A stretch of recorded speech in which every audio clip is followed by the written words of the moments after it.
প্রিয় পরিবার, ধন্যবাদ আমাকে আমি বানানোর জন্য। প্রিয় দর্শক, ধন্যবাদ আমাকে সাবিলা বানানোর জন্য। অনেক ভালোবাসা গোলাম মামুন। আপনার ধারকবাহী অপূর্ব। বা আমাদের এই আয়োজনে একটি পর্ব থাকে, সেটি হচ্ছে তোমাকে জানাতে, এবং সেটি এখন এই মুহূর্তে জেনে নিতে চাইবো। ইমতিয়াজ বর্ষণ, আপনাকে দিয়ে আসলে শুরুটা করতে চাই। আমাদের একটি পর্ব থাকে, পৃথিবীর যে কাউকে উদ্দেশ্য করে, যে কোনো বস্তুকে উদ্দেশ্য করে আপনি লিখতে পারবেন।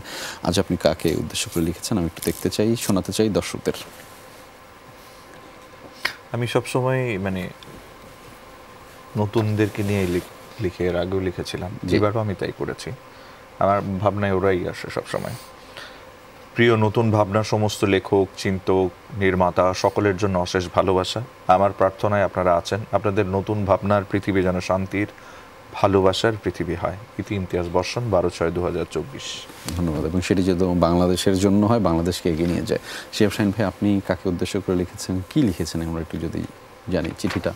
আমি এটা রাহিকে উদ্দেশ্য করে লিখেছি। আচ্ছা, লিখেছি প্রিয় রাহি। কনফার্ম যে এটার স্পিন অফ আসতেছে নিশ্চিত। প্রিয় রাহি, আমরা সবাই পাপী, আপন পাপের বাটখারা দিয়ে অন্যের পাপ মাপে। পৃথিবীর সবার একটা মুখোশ থাকে, কেউ রিয়েল না। আচ্ছা,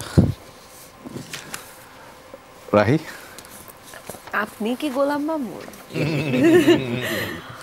আমি জাস্ট দুটো লাইন লিখেছি। প্রিয় পরিবার, ধন্যবাদ আমাকে আমি বানানোর জন্য। প্রিয় দর্শক, ধন্যবাদ আমাকে সাবিলা বানানোর জন্য। বাই এনি চান্স এই রাহি কি আসলে কালপ্রিট এই গল্পের? না, স্পয়লার দিতে চাই না। বলেন, আচ্ছা, কোনোটাই বলবে না দর্শক। আচ্ছা, একটু অপেক্ষা করতে হবে। তবে এই মুহূর্তে আমরা একটু জেনে নিতে চাইবো, জিয়াউল ফারুক অপূর্ব, আপনি কাকে উদ্দেশ্য করে লিখেছেন, কি লিখেছেন? আচ্ছা, কাকে উদ্দেশ্য করে লিখেছি, কি লিখেছি? জি, আমি চিঠি লিখেছি গোলাম মামুনকে। আচ্ছা, প্রিয় গোলাম মামুন, আশা করি ভালো আছেন। আর একটু পরেই আপনি মুক্তি পেতে যাচ্ছেন, তাই ভীষণ এক্সাইটেড আমরা। চিন্তা করবেন না এতটুকু, কারণ আমরা সবাই জানি আমরা সবাই আপনার সাথেই আছি, আর আমরা জানি আপনি সফল হবেন। অনেক ভালোবাসা গোলাম মামুন। আপনার ধারকবাহী অপূর্ব।